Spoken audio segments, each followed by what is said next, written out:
e falando para você: você nasceu debaixo de um propósito. Você é dele, você é dele. O preço foi pago para você estar de pé. Eu quero convidá-los a abrirem as nossas Bíblias no livro de Salmos, capítulo 119, no verso de número 83. Salmo 119, verso 83. Assim está escrito: pois fiquei como odre na fumaça, mas não me esqueci dos teus estatutos. Vou ler mais uma vez. Pois fiquei como odre na fumaça, mas não me esqueci dos teus estatutos. Fecha sua Bíblia, toma o seu assento em nome de Jesus. Glória a Deus. Aleluia. Queridos, prometo não demorar, mas deixar aqui um recado do céu, do seu coração, porque todos nós sabemos que o livro dos Salmos, do termo hebraico Tehilim, é a coletânea ou inário do povo judeu. Todos nós sabemos que o livro dos Salmos é utilizado por todo o povo judeu para entoar a Deus louvores, cânticos, em diversos momentos e diversas ocasiões da sua vida. Nós sabemos perfeitamente isso, e não há dúvidas que foram diversos autores que escreveram o livro dos Salmos, como por exemplo Davi, o rei de Israel, o homem segundo o coração de Deus. Nós sabemos também que seu filho Salomão escreve alguns salmos. Asaf, que era o regente da orquestra do ministério da época de Davi, também vai escrever alguns salmos. E diversos outros atores, como os filhos de Coré, também contribuíram para escrever alguns cânticos de louvores ao nome do Senhor. E esses cânticos são liberados a Deus ou entoados ao Senhor, independente da circunstância em que os judeus estavam adorando ao nome de Deus. Como por exemplo, existem dentro do livro dos Salmos os salmos de romagem ou salmos de peregrinação, de onde vem o termo romaria, andanças, peregrinações, quando todo o povo judeu entoava esses salmos nos caminhos em que eles trilhavam até chegar dentro de Jerusalém. Através de uma mensagem tipológica, a mensagem dos salmos de peregrinação ou de romagem, estão nos ensinando que o cântico, o louvor e o culto a Deus não começa quando nós chegamos dentro da casa do Senhor. O culto a Deus começa enquanto ainda estamos caminhando em direção à casa de Deus. O louvor e o cântico devem ser entoado ainda no trajeto em que você sai de casa até onde você chega, que é a presença do Senhor. O segundo tipo de salmo também é o salmo dos degraus, quando os levitas entoavam louvores a Deus para aqueles que estavam entrando dentro do templo para louvar e bendizer o nome do Senhor. A verdade é que, segundo a cultura judaica, esses levitas ficavam em cada degrau, entoando louvores e cânticos ao Senhor. E cada um que entrava pelas portas desse templo erguido por Deus, eram recebidos com louvores nos lábios, demonstrando que dentro da casa de Deus não se pode ficar de boca fechada. Dentro da casa de Deus tem que haver louvor e barulho diante da presença do Deus Todo-Poderoso. Só que o que eu acho mais interessante é que o Salmo 119, ele começa afirmando uma verdade. Salmo 119, verso 11, o salmista vai dizer: escondi a tua palavra no meu coração para não pecar contra ti. E aqui nós precisamos entender uma verdade, e a verdade é: em momento algum o salmista está dizendo que não sentiu vontade de errar. Em momento algum o salmista está afirmando que não sentiu vontade de pecar. Só que o salmista está entregando um recado, e o recado é: por mais que a vontade de errar venha, quando eu lembro a tua palavra dentro do meu coração, eu entendo que eu tenho que permanecer fiel na presença do meu Deus. Salmo 119 ainda, verso 105, ele apresenta a palavra de Deus como uma grande lamparina acesa diante da presença do Senhor. Ele diz que lâmpada para os meus pés é a tua palavra e luz para os meus caminhos. Só que eu quero me prender aqui só no verso 83, quando o salmista vai dizer que ele está se sentindo como um odre na fumaça. E ele continua dizendo: mas eu não me esqueci dos teus estatutos. E eu quero me prender na palavra odre aqui, porque para quem não sabe, odre é uma espécie de bolsa ou reservatório preparado para receber dentro dele um tipo de recipiente, que são 3 tipos de coisas que podem se colocar dentro do odre. A primeira coisa é o vinho. O odre é preparado para receber o vinho. A segunda coisa é a água. O odre é preparado para receber a água. A terceira coisa é o azeite. O odre é preparado para receber azeite. Então a primeira coisa é vinho, a segunda coisa é água e a terceira coisa é azeite. Só que lendo esse texto eu cheguei a uma conclusão: é que o odre, para passar a existir, primeiro tem que haver uma morte de cordeiro. Porque para quem não sabe, a bolsa feita, o recipiente chamado odre, é feito com um animal chamado carneiro ou cordeiro, que é um filhote de cordeiro. Então para o odre nascer, primeiro o cordeiro tem que morrer. Para o odre nascer, primeiro o cordeiro tem que morrer. Agora eu estava estudando sobre isso daqui, pastor presidente, e eu descobri uma verdade: é que a palavra odre é a junção de 3 frases em hebraico: a palavra rosh, a palavra num e a palavra sete. E a junção dessas 3 palavras forma a palavra odre, que significa a vida revelada através da morte. Se você for crente e veio hoje disposto a dar glória a Deus, entenda o que Deus está dizendo hoje: é que o odre é a junção de 3 palavras em hebraico: rosh, num e sete, que significa a vida revelada através da morte. Sabe o que eu aprendo com isso? É que o odre só nasce depois que o cordeiro morre. O odre só passa a existir depois que o cordeiro morre. Sabe o que eu aprendi aqui? É que aqui dentro está cheio de odre. Uns estão cheios, outros estão vazios. Mas eu só sei de uma coisa: você só está de pé hoje porque o cordeiro de Deus teve que morrer para você estar de pé na presença de Deus. Dá uma olhadinha para quem está do seu lado e fala assim: você é odre. Fala: você nasceu com um propósito. Você nasceu com um propósito.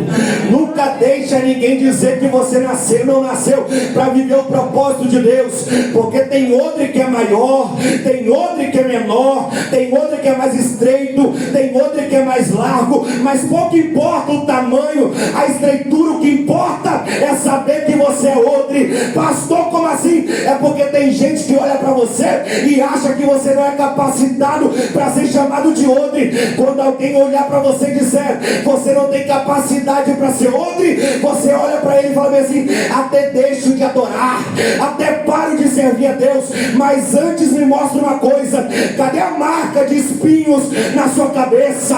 Cadê a marca de cravo nas suas mãos? Pastor, como assim? É assim: quem me chamou para adorar está dizendo que eu posso adorar. Quem é você para dizer que Deus não me chamou e que eu não estou aqui debaixo de um propósito? Glória. Eu estou sentindo Deus dentro dessa casa, irmãos. Sabe o que é interessante? É que todos são odre. A diferença é o que ele tem por dentro. Porque uns têm azeite, outros têm vinho, outros têm água. Uns têm azeite, outros têm vinho e outros têm água. Só que o fato da essência que ele carrega por dentro não muda o fato dele ser quem Deus chamou ele para ser. Porque tem gente que nasceu para carregar azeite, Tem gente que nasceu para carregar vinho, tem gente que nasceu para carregar óleo, mas pouco importa a essência que eu tenho por dentro. O que vale é que o Cordeiro morreu para eu estar de pé hoje, é que o Cordeiro pagou o preço para eu estar de pé hoje, é que o Cordeiro enfrentou tudo que deveria enfrentar para hoje eu estar de pé dentro da presença dele. E vamos ser sinceros, só Deus sabe o que você suportou para estar de pé nessa Santa Ceia hoje. Só Deus sabe o que você passou para você estar de pé nessa Santa Ceia hoje. Então, meu filho, se você entrou disposto a adorar a Deus aqui, manda um recado para Satanás hoje. E o recado é: arruma seus panos de trapo, porque enquanto eu estiver na presença dele, eu vou estar cheio até a tampa, porque eu sou odre na presença de Deus. Cadê você que vem adorar Jesus? Cadê você que vem adorar? Faz barulho para incomodar o inferno nesta noite. Você é odre, você foi chamado por Deus, e você não vai sair vazio, mas vai sair cheio.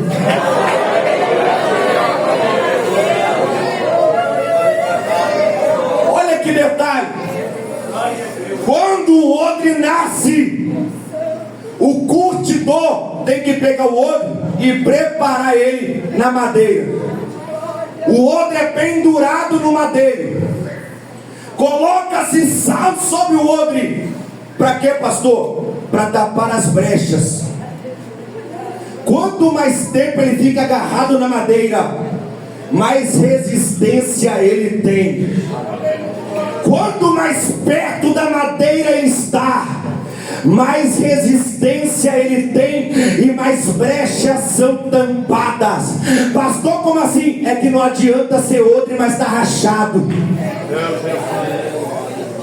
Não adianta falar que é odre, mas está rachado. E como é que descobre o odre rachado? É simples. É porque o odre rachado recebe aqui dentro, mas quando chega na porta, esquece do que acabou de receber. E não adianta querer ser odre, mas está rachado. Porque hoje o curtidor está dentro dessa casa e está falando para você: você não vai sair vazio. Você não vai sair vazio. Aquilo que você receber dentro dessa casa hoje, quando você colocar a planta nos seus pés lá dentro da sua casa, a presença de Deus vai descer sobre aquele ambiente. E aquele que está afastado, através da presença de Deus que está sobre a sua vida, vai se prostrar no altar, porque a glória de Deus vai descer sobre a tua casa. Quem está acreditando nessa palavra, abre a boca para dar glória para Jesus de Nazaré.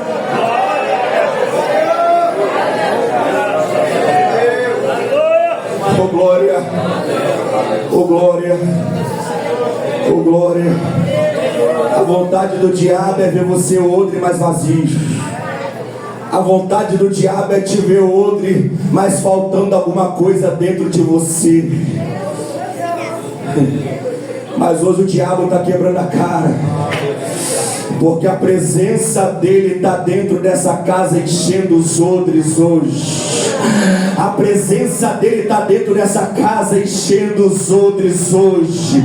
A ceia desta noite é só o curtidor te lembrando que você só exige porque ele pagou o preço, porque o Cordeiro morreu, porque o Cordeiro se entregou. Você não está aqui porque você é bom, você não está aqui porque você é nata da sociedade, você só está aqui porque o Cordeiro de Deus pagou o preço para hoje você estar na presença dele, para hoje você glorificar ele, e ele está dentro desta casa.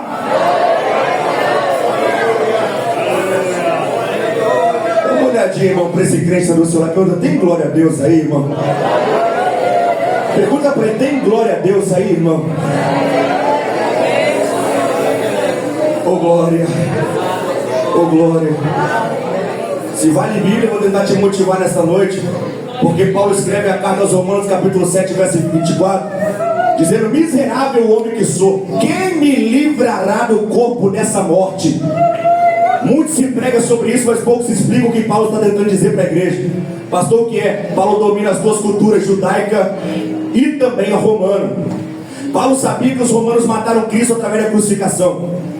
Só tem um detalhe: quando os romanos queriam fazer uma pessoa sofrer pendurada no madeiro, eles pegavam uma pessoa viva, pendurava a 30 centímetros de distância de uma pessoa podre pendurada no madeiro. Pastor, por quê? Porque segundo a tradição romana, um corpo podre a 30 centímetros de distância de um corpo vivo, quando o gás do corpo podre entrava pelo nariz e pela boca de quem está vivo, ia matando quem está vivo aos poucos. Agora olha o que Paulo está escrevendo: miserável homem que sou, quem me livrará do corpo dessa morte que a 30 centímetros de distância está perto de mim? Sabe o que Paulo está escrevendo para a igreja de Roma? O que, pastor? É que crente vivo não pode ficar perto de crente morto. Pastor, por que não? Porque enquanto o vivo quer dar glória a Deus, o morto está reclamando da hora do culto e com vontade de ir para casa. Enquanto o vivo está com vontade de bradar, de dar aleluia na presença de Deus, o morto está preocupado com o combinado que ele fez de estar na pizzaria e na lanchonete. Mas hoje eu estou pregando dentro dessa casa aqui, e quem é espiritual sabe o que eu estou falando, porque Deus te trouxe aqui para te falar: até quem entrou morto hoje vai sair vivo e cheio da glória de Deus. Só quem está vivo aí, abre a boca para adorar a Deus. Se você está vivo, abre a boca para mostrar que você está vivo. Se você trouxe glória a Deus, demonstra que você tem glória a Deus. Se você trouxe aleluia, abre a boca para dar aleluia, porque Ele está dentro desta casa. Quem acredita, joga a mão para cima e dá glória.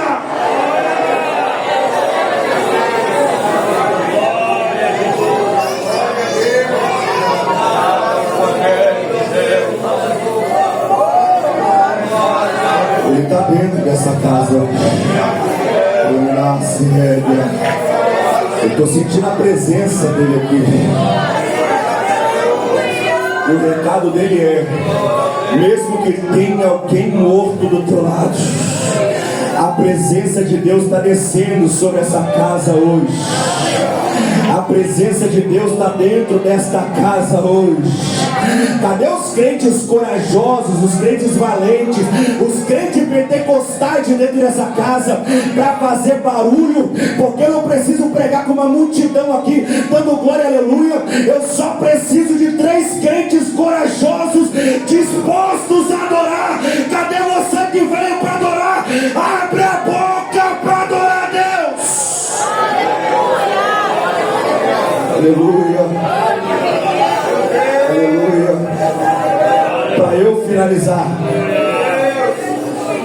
Para eu finalizar, ele escreve dizendo: estou como odre na fumaça, mas não me esqueci dos teus estatutos. Eu vou falar para você aqui, talvez possa te chocar, mas o relato do salmista no Salmo 119, verso 83, ele está declarando que tem odre dentro da casa do curtidor, mas ele esqueceu que ele é odre. Tem odre dentro da casa do curtidor, mas ele esqueceu o propósito pelo qual ele passou a existir. Quando o odre está pendurado na fumaça, é porque ele deixou de ter utilidade pela qual o propósito ele nasceu. Ele está dentro da casa do curtidor, ele está dentro da casa do dono dele, mas ele já não está sendo mais usado pelo seu dono. Ele está dentro da casa daquele que o curtiu, mas ele já não tem mais utilidade dentro da casa do curtidor. E vamos ser sinceros, muito sinceros essa noite. A pior coisa que tem é quando o crente esquece pelo propósito a qual ele passou a existir. A pior coisa que tem é estar dentro da casa do curtidor e não sentir mais ele te usar. A pior coisa que tem é estar dentro da presença daquele a qual você invoca, mas todo mundo sente ele do seu lado e você não sente mais nada. A pior coisa que tem é entrar vazio e sair pior do que entrou. A pior coisa que tem é ver gente da glória, da aleluia, falar em línguas e você se perguntando: não estou sentindo nada. A gente não serve a Deus para demonstrar que serve para a sociedade. A gente serve a Deus acreditando em um propósito. E o propósito é: muito em breve Ele vai voltar para buscar a sua igreja. Muito em breve Ele vai voltar para buscar a sua igreja. Então hoje Ele está trazendo na sua memória: não esquece pelo qual o propósito que você passou a existir, e não deixe de adorar o nome dEle. Dá glória sem vontade, dá aleluia sem vontade, mas mostra para Ele: eu estou na tua casa, eu quero ser usado, eu quero ser odre, eu não quero ficar vazio, eu quero te adorar. Quem pode adorar Jesus, abre a boca.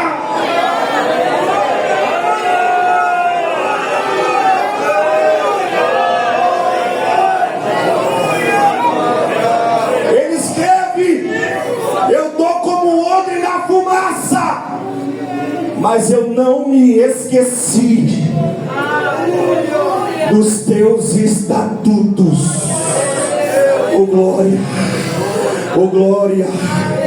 Eu sei que eu esqueci o propósito pelo qual estou aqui.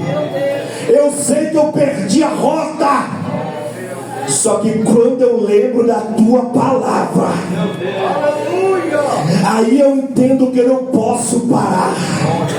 Aí eu sinto que às vezes dá vontade de chutar o pau da barraca, dá vontade de abandonar tudo. Mas quando eu lembro o preço que foi pago na cruz do Calvário, quando eu lembro do que o Senhor padeceu no Getsemane, quando eu lembro de todos os flagelos que o Senhor suportou, de todas as feridas que o Senhor aguentou, de quando eu lembro do soldado da guarda pretoriana xingando, cuspindo, pisando, e ele carregando aquele madeiro indo em direção ao Calvário, só por causa dessa igreja, só por causa de você. Aí eu sei, eu não posso parar, eu não posso desistir, eu não posso abandonar. O preço já foi pago.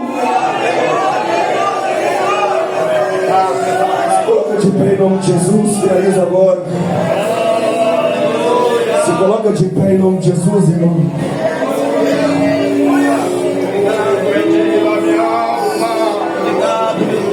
Dá uma olhadinha para quem está no céu, para finalizar. Dá uma olhadinha para ele e fala assim: você não pode parar. O preço foi pago para você estar de pé aqui hoje. Você é odre e nasceu com um propósito. Você não pode ficar vazio. Você não pode esquecer pelo qual motivo você nasceu. Você está aqui hoje porque Ele acreditou em você. Você está aqui hoje porque Ele depositou esperança em você. E hoje Ele está pegando você pela mão direita, está firmando os seus passos na rocha e falando para você: você nasceu debaixo de um propósito. Você é dele, você é dele, você é dele. Quem acredita nisso, dá o maior grito de glória para Jesus de Nazaré.